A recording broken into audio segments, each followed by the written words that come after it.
हमारा भारत दुनिया का सबसे बड़ा लोकतंत्र, अनेकताओं में एकता वाला देश, प्यारा भारत, हमारा अतुल्य भारत। भारत को सोने की चिड़िया कहा जाता था और आज भी दुनिया में हमारे देश का दबदबा कायम है। 21वीं सदी में हमारा देश कई समस्याओं से जूझ रहा है। जनसंख्या, भ्रष्टाचार, गरीबी, बेरोजगारी, अशिक्षा, ये सारी समस्याएं बड़ी हैं और इन सभी की जड़ है अशिक्षा। आपको बहुत से लोग मिलेंगे जो इस विषय पर घंटों सामूहिक चर्चा या ग्रुप डिस्कशन तो कर सकते हैं, पर वास्तव में समस्याओं के निवारण में कोई योगदान नहीं देते। वे कहते हैं सरकार को ऐसा करना चाहिए, सरकार को इस तरह की योजना चलानी चाहिए। वे कहते हैं कि हम क्या कर सकते हैं, हमारे अकेले के करने से कुछ नहीं होने वाला। आइए जानते हैं कुछ बच्चों की सच्ची कहानी। ये है मास्टर रवि, मासूम सा मुखड़ा, सांवली सी सूरत, चंचलता से भरा मन, भोली सी सूरत लिए एक छोटा सा बच्चा, और ये उसके साथी। ये सब स्कूल नहीं जाते और इनका लिखना पढ़ना भी बंद, लेकिन इनके अंदर सीखने की एक अद्भुत क्षमता है। बस जरूरत है तो इन्हें दिशा देने की। झारखंड मूल के इनके पिताजी और माताजी दिहाड़ी मजदूरी कर अपने परिवार का पेट पालते थे। सन 2011-12 में इनके पिताजी कमला नेहरू प्रौद्योगिकी संस्थान KNIT सुल्तानपुर के भवन निर्माण कार्य में लगे हुए थे और ये निर्माण कार्य लगभग 1 साल तक चला। इससे पहले ये लखनऊ में काम करते थे। माता पिता के काम के कारण इन बच्चों की पढ़ाई पर गंभीर प्रभाव पड़ता था। जहां माता पिता रहते थे वहीं इन बच्चों को भी रहना पड़ता था और शायद इसी वजह से इनकी प्राथमिक शिक्षा सही ढंग से नहीं हो पा रही थी। रहने की जगह बदलने के कारण इनका कहीं भी स्कूल में जा पाना आसान नहीं होता था। इसी कारण से इनकी पढ़ाई छूट गई थी। कक्षा 6 का सोहन, कक्षा 4 इंद्र, कक्षा 3 पवन, कक्षा 1 रवि, कक्षा 1 देवकी। इनका पूरा दिन 2 वक्त की रोटी जुटाने में ही बीत जाता था। ऐसे में इनकी पढ़ाई लिखाई कैसे हो सकती थी? यह एक गंभीर प्रश्न है। इनकी जिंदगी अंधेरे की तरफ जा रही थी। ऐसे में इनका हाथ थामा हमारी कोशिश ने। हमारी कोशिश से जुड़े कुछ सदस्यों ने इन्हें कोशिश के बारे में बताया और बाकायदा इनके माता पिता से बातचीत भी की। उनके माता पिता भी बच्चों को कोशिश में पढ़ने भेजने को राजी हो गए।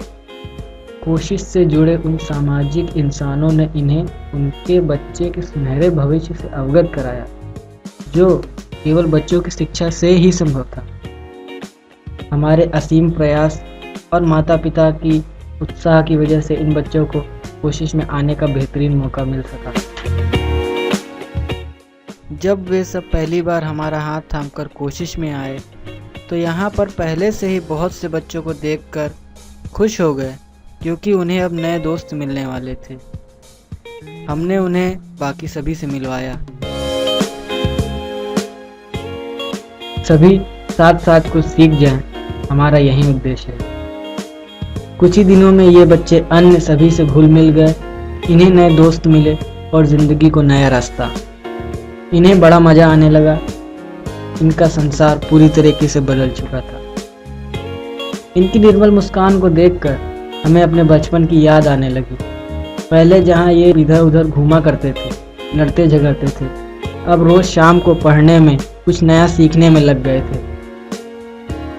हम सब केवल पढ़ते ही नहीं थे बल्कि खेलते भी थे और प्रयास करते थे कि बच्चों का सर्वांगीण विकास हो सके। ये रवि जो ABCDEFGH ये अंग्रेजी के अक्षर भी नहीं जानता था, कुछ ही दिनों में सब सीख गया, एक एक अक्षर। ये देवकी, इसने अभी पेंसिल पकड़ना शुरू ही किया था और ये अब अपनी पेंसिल से कौआ, मछली, आम, घर, चांद, तारा, सूरज आदि बखूबी बनाने लगी थी। ये सोहन आरंभिक शिक्षा में पकड़ ना होने के कारण काफ़ी परेशानियाँ आई, पर सारी कमियों को दूर किया गया। आदरणीय आजमगढ़, मेरा नाम सुमन साहू है और मेरे पिताजी कराची में काम करते हैं। मैंने पहले लखनऊ में पढ़ता था। मैं कोशिश में आने को कहा। जब मैं यहाँ आया तो देखा कि यहाँ बहुत से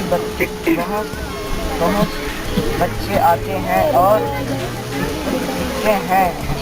मैंने भी यहाँ आकर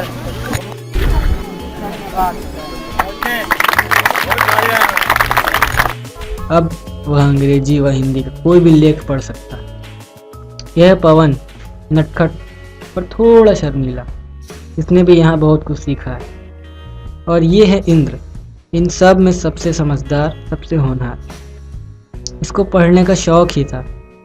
ये हमेशा कोई ना कोई सवाल पूछा करता था। आकाश सर ये बताइए, सर जी वो बताइए, ऐसा क्यों होता है, ये कैसे संभव है। वह चीज़ों को समझना चाहता था। उसे सब बताया गया और इस वजह से उसकी पढ़ने की इच्छा और प्रबल होती चली गई। इन बच्चों का अब खुद का दृढ़ विश्वास और उमंग इन्हें इस मुकाम पर ले आया कि ये काफ़ी कुछ सीखने लगे थे, और ये सब हुआ कोशिश के साथ के कारण और कुछ लोगों की मेहनत से। उनकी पढ़ाई के प्रति लगन को देखकर हमने माता पिता से संपर्क किया, उन्हें समझाया कि पढ़ना लिखना कितना ज़रूरी है। वो हमारी बातों को समझकर और बच्चों की पढ़ने की इच्छा को जानकर इस नतीजे पर पहुँचे कि बच्चे पढ़ेंगे और ज़रूर पढ़ेंगे। उन्होंने बच्चों को उनके दादा दादी के पास रहकर पढ़ाने का वादा किया।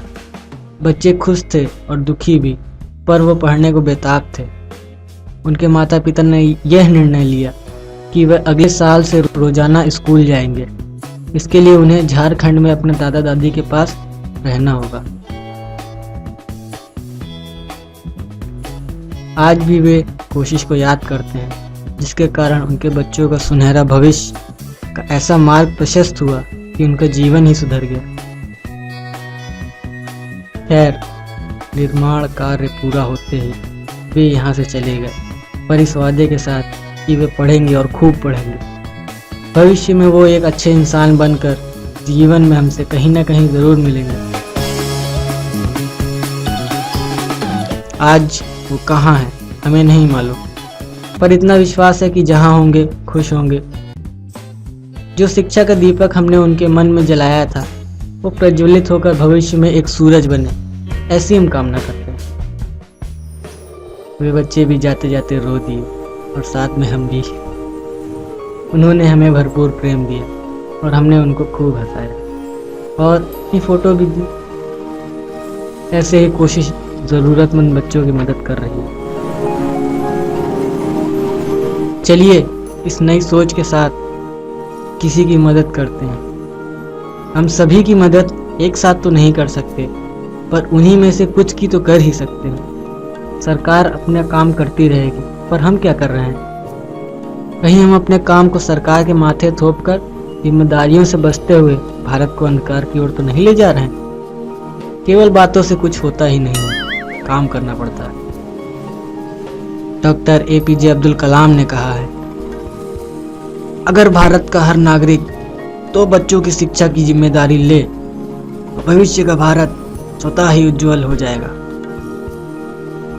इसलिए अपने दिनचर्या की व्यर्थ समय नष्ट क्रियाओं को छोड़कर आसपास के ज़रूरतमंद बच्चों की शिक्षा में मदद करें। आप देखेंगे इससे बड़ा समय का सदुपयोग और कोई ना होगा, तथा आप भी सुनहरे भारत निर्माण के भागीदार हो जाएंगे।